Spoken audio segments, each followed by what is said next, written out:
Today in Corinne's Picks, we have Marcia Wilson. I'ma show you how to party. Work, work, work.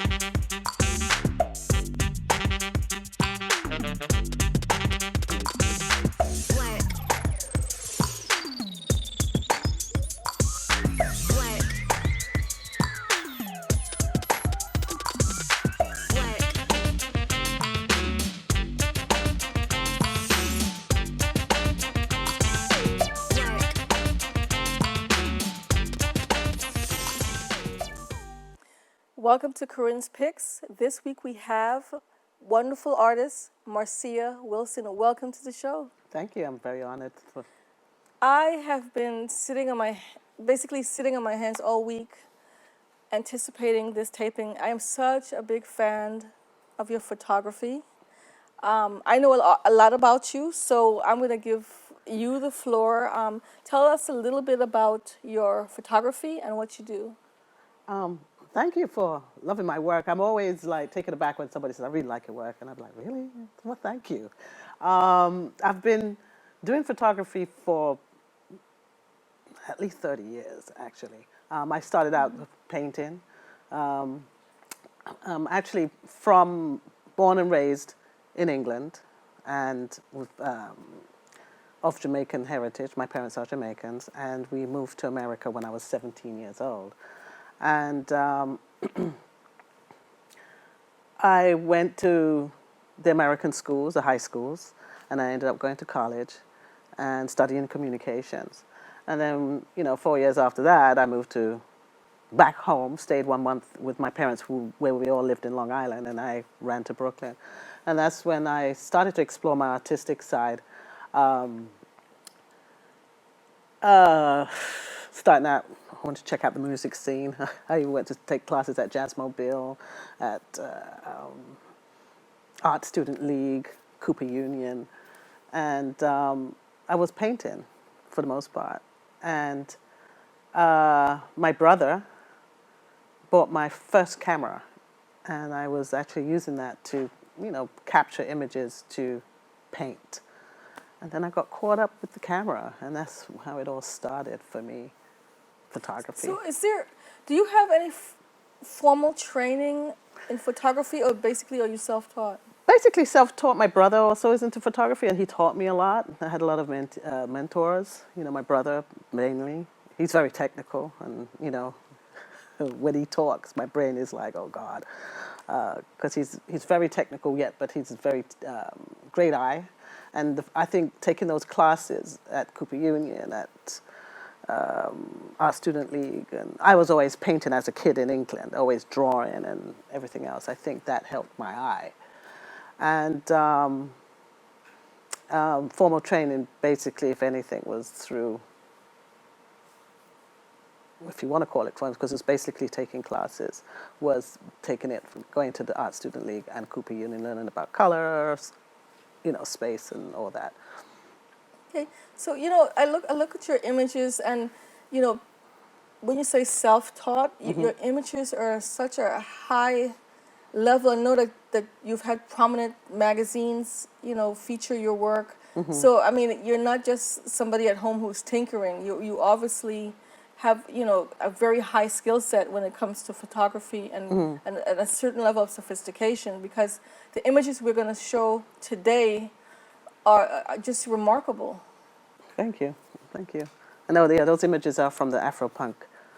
Actually, I was assigned to do that work for Bus Magazine, even Amsterdam News. And I actually usually collaborate with a writer.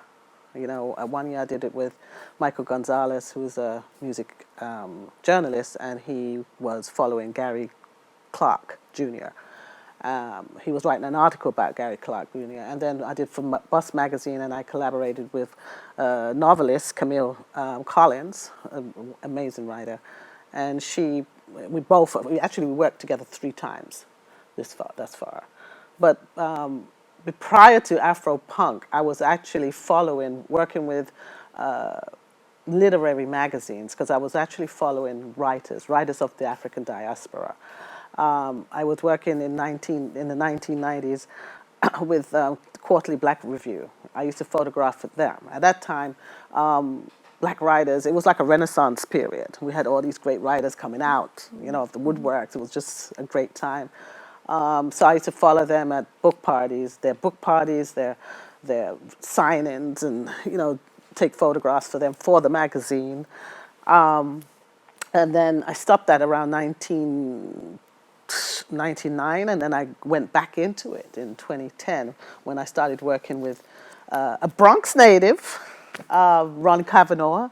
He has a magazine called he has a magazine called Mosaic Literary Magazine. So him and I collaborated, and we went around, and we were always seen taking photo, capturing artists, great literary artists, Tiari Jones, Nicole Dennis Benton, and Bernice McFadden, all these wonderful artists. So I was doing that. And I didn't know, funnily enough, I had no idea about Afro Punk until one day Ron came up to me and he said that there's an Afro Punk festival. At the time we were covering this show, this literary Fort Greene Park I can't remember the Fort Greene Park literary event where they have young, talented artists who read their work as well as accomplished, renowned artists who also, read their work. So on that same day, Ron had some connection, and he gave me a pass to go and photograph Afro Punk. That was in 2014. And I never knew anything about Afro Punk prior to that. Not anything. And I went there, and I didn't even stay there. I wasn't able to stay that long because I had to cover the other show. And that's when I got hooked, because Afro Punk was something that I wish, when I was growing up, that was in my life. Because when I came to America in 1980 something, I came in 1980s. I went to college, and I was in college, living on a dorm in Connecticut, and I was by myself. I had no family there. All my family was in New York, and I was out there in Connecticut. Didn't know a soul. We'd only been in the country for like 2 years, and here I was on a campus, and I had to get to know people. I think that whole phenomena called Afro Punk is why I actually brought you here today, because I think we got into a conversation at the Black Photographers Collective celebration that was held in Harlem last summer. Mm-hmm.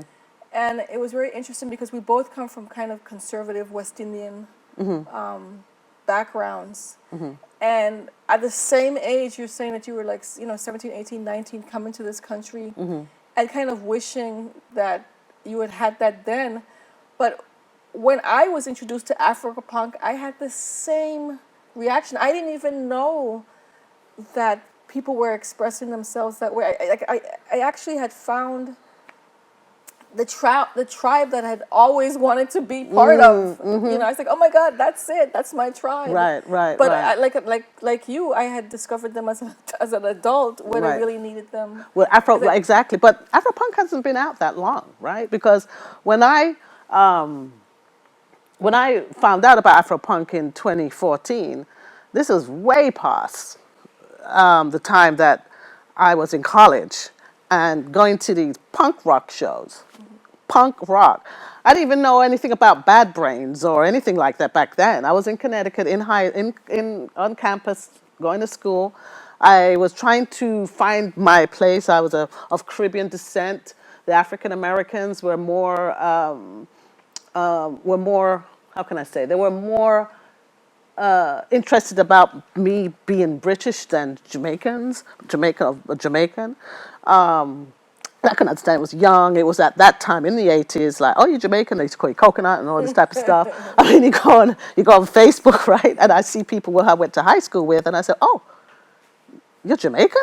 You know, I didn't know that in high school. So, you know, some people hit it. Some people didn't. Thank God there were people when I went to high school, there were some people like myself who was from the British descent. You know, we're talking about Afro punk over and over, but we haven't let the audience see what Afro punk is. So let's give people a few images, and at least when we're talking, they know what we're talking about. Oh, okay. So let's get to the first. Yeah, well, I mean, if Yeah. I just found out, because it came out in 2010, I think, Afro Punk. Well, I think there were always black punks, but there wasn't an Afro punk festival. Right. And it was definitely a need. And you know, when you think about punk rock, the old punk rock, and the way they dressed back then. Now, I wasn't a punk rocker per se. It was just a place to feel comfortable and be a part of. And I wouldn't dare wear the clothing that punk rocks would wear. My friends would, you know, when I was in college, I had all types of friends in college, but I tend to kind of clicked with the punk rockers. There was something about them that was like, you know, it was like F the system and, you know, all this type of stuff. And that's where my head was. I was trying to find a spot. Let's look at some images, and maybe you can describe the context in which you took some of these images to get deeper into this punk rock phenomena. Yeah, Afro Punk is beautiful, right? Yeah, like I thought when I saw her, she was beautiful, and she has this, the color of her skin and what the outfit she wore, her design, I believe that was, and she just went out, and it's pretty. It's pretty, it's funky, it's fun. Well, it's boldly, you know, I love the black aesthetic, the African aesthetic. It's like boldly black and creative. That's what I love about Afro punk. Right. Opposed to punk rock, when I was growing up, like in the punk scene, I wasn't surrounded with such beauty like that. If you understand where I'm coming from. It's also like, you know, it's anti-society. It's angry. It's pork with poor kids in London. We're gonna take a brief break to go to a commercial break, and then we'll get back to some of your images and back to Afro punk. Yeah. Okay. Okay. Can I tell you a cat joke? Just kidding. Why did the girl ask the mushroom to dance? Because he was a fun guy. What do you call a pig that knows karate? Pork chop. So how does a tissue dance? Put a little boogie on it.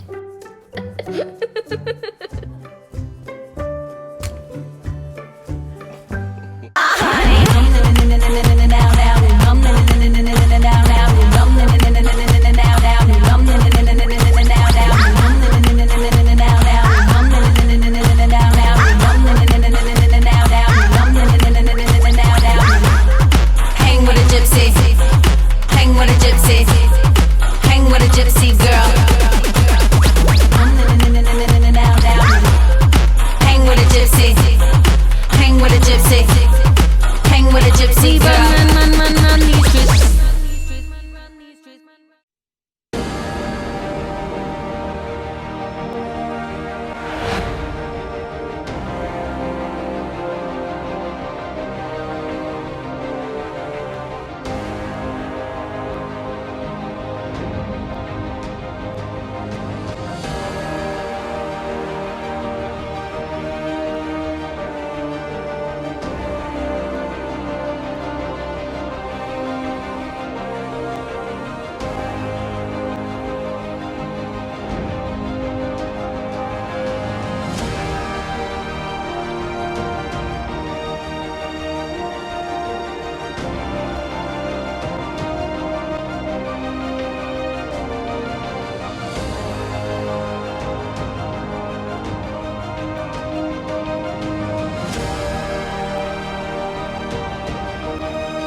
We're returning with our interview with Marcia Wilson. We're talking about some of the origins of Afro Punk, but we're also, taking a look at some of her images of Afro Punk and letting her tell us a little bit about the context.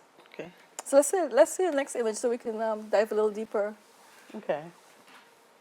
Oh wow! Again, Afro Punk. It is a lot of photographers go there. When you go there, it's like massive.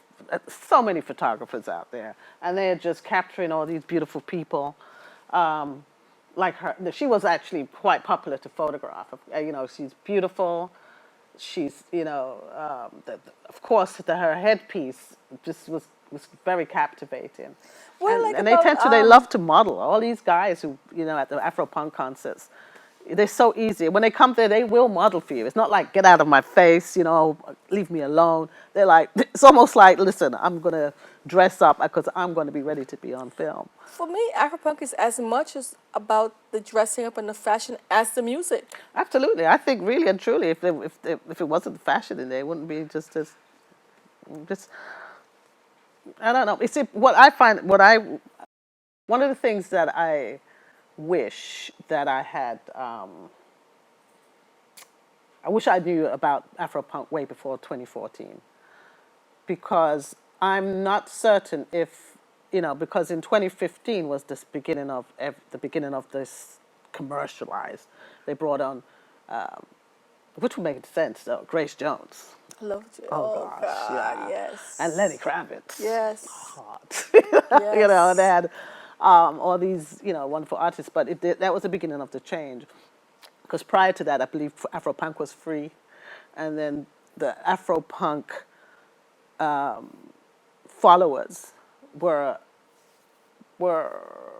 more into the hardcore punk rock music, and it was a whole different scene back then. I kind of looked forward to seeing alternative music and people who are not necessarily so famous and people who don't normally get a chance to be seen and heard. Because they do have concerts. I mean, the big names do bring in the publicity, but I kind of feel that it has to be a balance of both. Right. You know? I agree. I totally agree. But what I miss, and one of my favorite parts of punk rock, Afro punk, is the actual hardcore punk.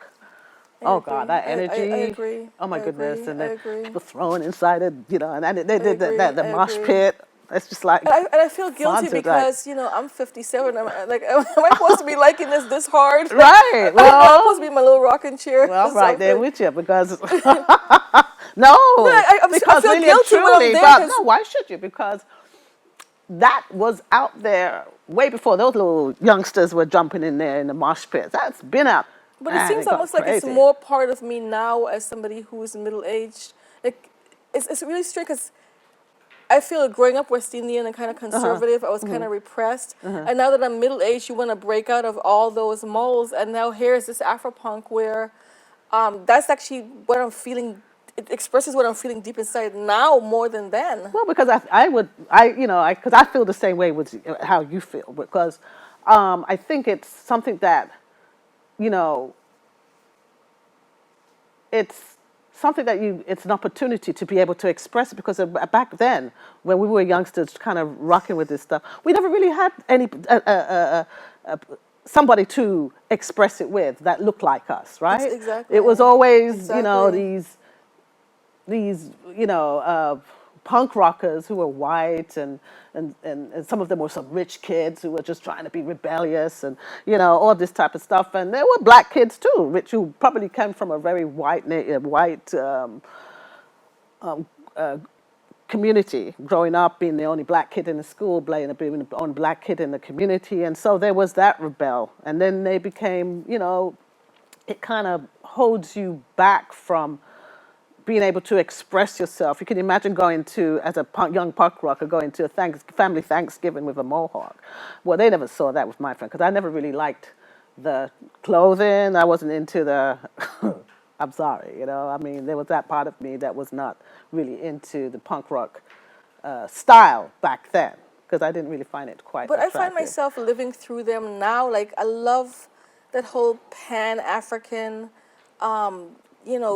Absolutely. raw, Absolutely. like creative, Absolutely. like all out, rebellion. celebration of blackness, Yeah, Africanness, absolutely, creativity, absolutely, art. yeah. Yeah, I, but a I lot lived of through them. Afro punk who came, let's call folks who were from back then, was actually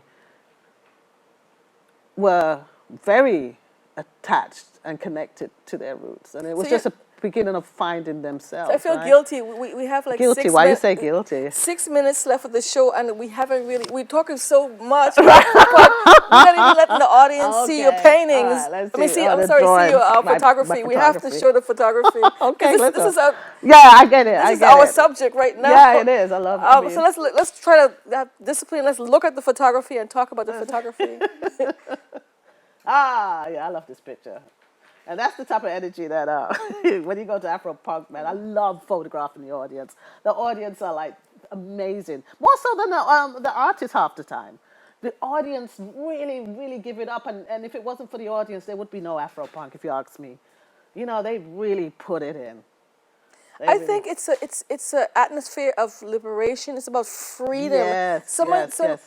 In our personal life, there's so many restrictions, so many things that say no. That is our one time to that is our day Yeah, yeah. to celebrate blackness, to celebrate freedom. Yes, Moving forward. Like it's not about oppression or surviving slavery. Afropunk is about the now and it's about the future. So let's look at another image. Ah, yeah.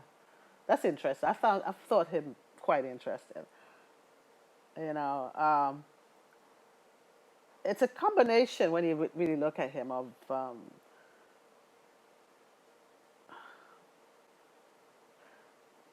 like punk rock in the traditional style, and yet there's this. So like fetish wear, like Yeah, S&M, yeah, fetish. yeah, I see that yeah. he has the spikes. He has a spike Like, here. yeah, that would be, kind of more relatable to the punk rock of back in the days in the sense of the spikes and exactly. his hair, yet his hair is kind of sticking out, and yet there's this something quite. And it's also the black lipstick. Yeah, yeah. But it's a little bit more stylish, and it's not ugly. Exactly. You know, exactly. It's very. I think it's well put together. And the expression of his beautiful. face is like, Yes. it's not even defiance, it's like, I'm lovely. Yeah. Stand proud. Yeah, that's one of the things I love about the audience, and when you meet somebody who's bold enough to, dress like that and go to an Afro Punk. It's easy, but it's easy when you're in the crowd going to Afro Punk. But one of what's most interesting is when everybody's leaving Afro Punk and they have to take the trains and the bus. And they're walking down the street looking like this, and they still walk with, absolutely. with elegance. So, and, we have spent so much time, like almost like a personal conversation rather than an exploration of, this is supposed to be an art show. We have to do definitely a part 2. Okay. We have to show the photography. Okay. And we have to celebrate our thing, yes, Afro Punk. Yeah. So thank you for being here. Do you want to give the last word in terms of encouragement or where your career is going, or? I'm one of the. I just want to inform.